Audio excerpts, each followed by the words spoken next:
Hello, welcome to channel know and grow. मैं हूं Sanjeev Singh. Turkey के प्रेसिडेंट एर्दोगन ने फिर से यूएनजीए में कश्मीर का मुद्दा उठाया है। यूएनजीए कहता है यूनाइटेड नेशन जनरल असेंबली को। मैं फिर से इसलिए कर रहा हूं क्योंकि ये नया नहीं है। 2019, 20, 21, 22 हर साल इन्होंने यूएनजीए में कश्मीर का मुद्दा उठाया, अलग अलग रेफरेंस देकर। जैसे 2019 में कश्मीरी पीपल के नाम पर, एब्रोगेशन ऑफ 370 के नाम पर, यूएन रेजोल्यूशन फॉलो नहीं हो रहा है उसके नाम पर। और ये मैटर 2019 में इतना ज़्यादा गंभीर हो गया क्योंकि इनका स्टेटमेंट बहुत हार्श लैंग्वेज में आया। आप पढ़ सकते हैं, जिसे रिटेलिएट किया गया था। इंडिया के उस समय के एमईए के स्पोक पर्सन थे रवीश कुमार, ये भी उनको रिटेलिएट किए थे। अब मैटर ये है कि अभी 77th मीटिंग चल रही है यूएनजीए की न्यूयॉर्क में, और वहाँ पे पूरे वर्ल्ड लीडर्स इकट्ठा हो रहे हैं और यूएनजीए को संबोधित कर रहे हैं, और भारत का प्रतिनिधित्व कर रहे हैं डॉक्टर एस जयशंकर। और जैसे ही एर्दोगन की ये स्टेटमेंट आती है, उसके बाद इनकी एक मीटिंग होती है टर्की के काउंटर पार्ट से, यानी कि टर्की के विदेश मंत्री से। तो उन्होंने उसके बाद आते हैं बाहर, तो ये कहते हैं, एक ट्वीट करते हैं कि हमने बहुत सारे मुद्दों के साथ साइप्रस के मुद्दे को भी डिस्कस किया।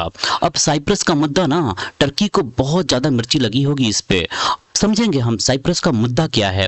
एर्दोगन यानी कि टर्की इतना ज़्यादा कश्मीर में मैटर में इतना इंटरेस्टेड क्यों है, इंडिया और टर्की के रिलेशन इतने खराब इधर क्यों देखने को मिल रहे हैं, इन सब बातों पे डिस्कस करेंगे।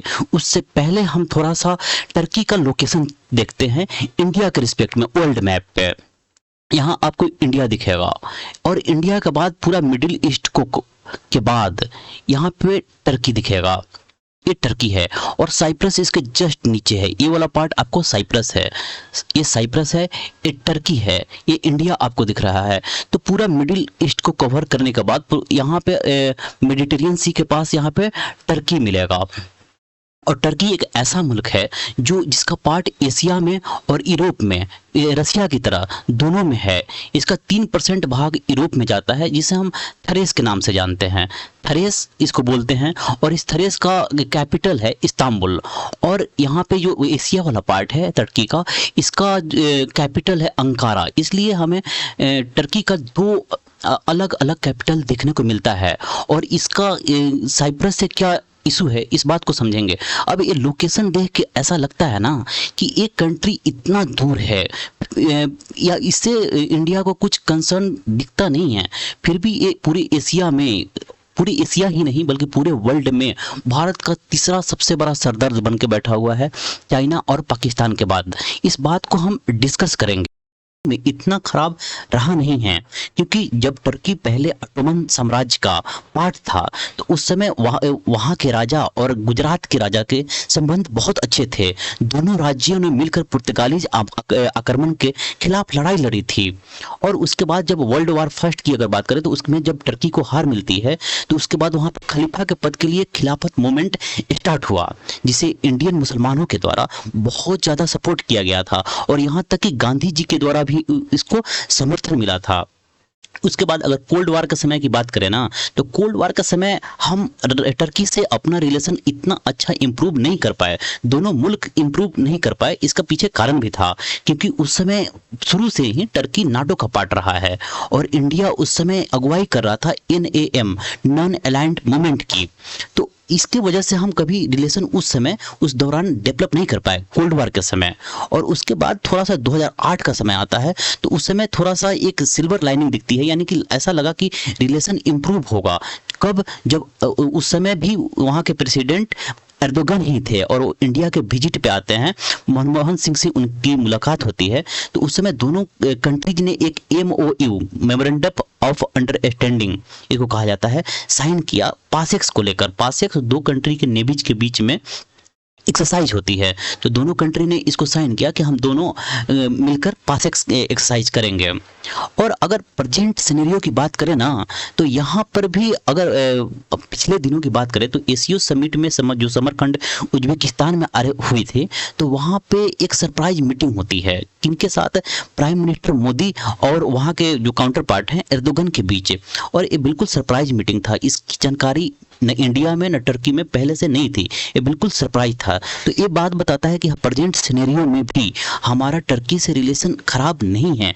लेकिन फिर बात ये उठता है, अगर खराब नहीं है तो अर्दोगन इस मुद्दे को क्यों बार बार जाकर उठा रहे हैं। अभी अगर 5 दिन पहले ही मोदी से उनकी मुलाकात होती है तो उसके जस्ट बाद जाके यूएनजीए में कश्मीर का मुद्दा क्यों उठा देते हैं, इस बात को बिल्कुल समझेंगे, एक्सप्लोर करेंगे ना तो पता चलेगा कि इनका सपोर्ट थोड़ा पाकिस्तान को रहता है, क्योंकि ये पाकिस्तान के साथ ट्रेड करते हैं तो इनको अपीज करने के लिए, खुश करने के लिए ये कश्मीर का मुद्दा उठा देते हैं।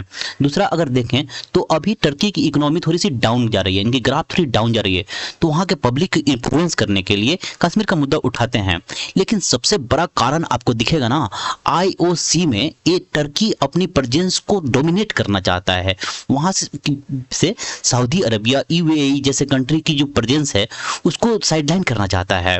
वो चाहता है कि हम इस ग्रुप को डोमिनेट करें, और उसके लिए रीजन भी है, क्योंकि इस कंट्री में OIC का मतलब होता है ऑर्गेनाइजेशन ऑफ इस्लामिक कोऑपरेशन।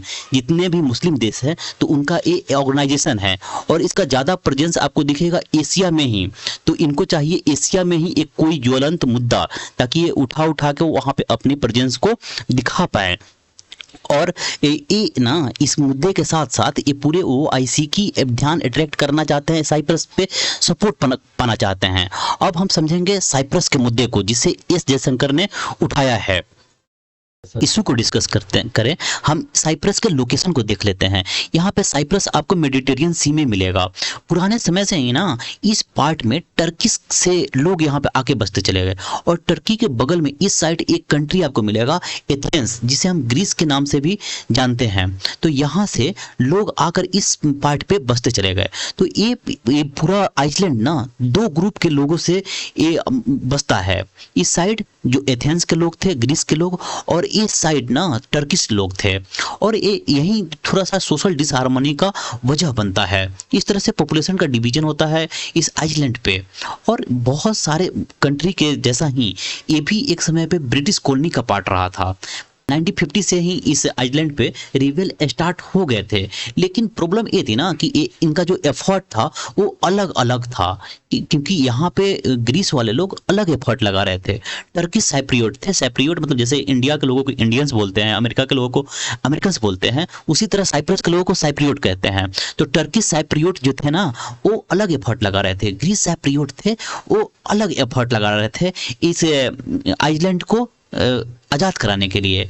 और 1950 में एक घटना ये होती है कि ग्रीस साइप्रियोट, ग्रीस नेशनलिस्ट थे, वो EOKA एक ग्रुप बनाते हैं, जिसका मकसद ही था कि इस आइसलैंड को ब्रिटिश रूल से आज़ादी दिलाकर इसे ग्रीस में मिला लेना है। ग्रीस मतलब एथेंस वाले पार्ट में, इस वाले पार्ट में इसको मिला देना है। और ये सोशल डिसहार्मनी की वजह बनती है। इससे थोड़ा सा नाखुश होते हैं कौन? टर्किश साइप्रियोट।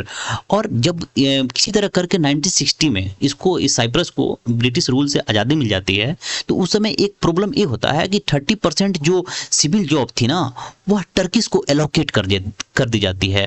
और ये टर्किश लोग सिर्फ और सिर्फ 18% ही थे टोटल पॉपुलेशन की। यहाँ पे ग्रीस के लोग ज़्यादा थे।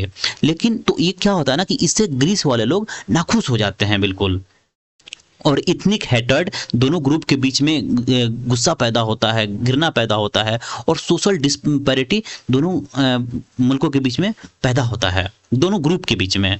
और ये सबसे ज़्यादा इसको हवा जब मिल जाता है ना, जब मुस्तफ़ा कमाल पाशा जो टर्की थे, तो वो एक रिवॉल्यूशन स्टार्ट किए, जहाँ पे वो मुस्लिम ग्रुप को एक करने की कोशिश कर रहे थे।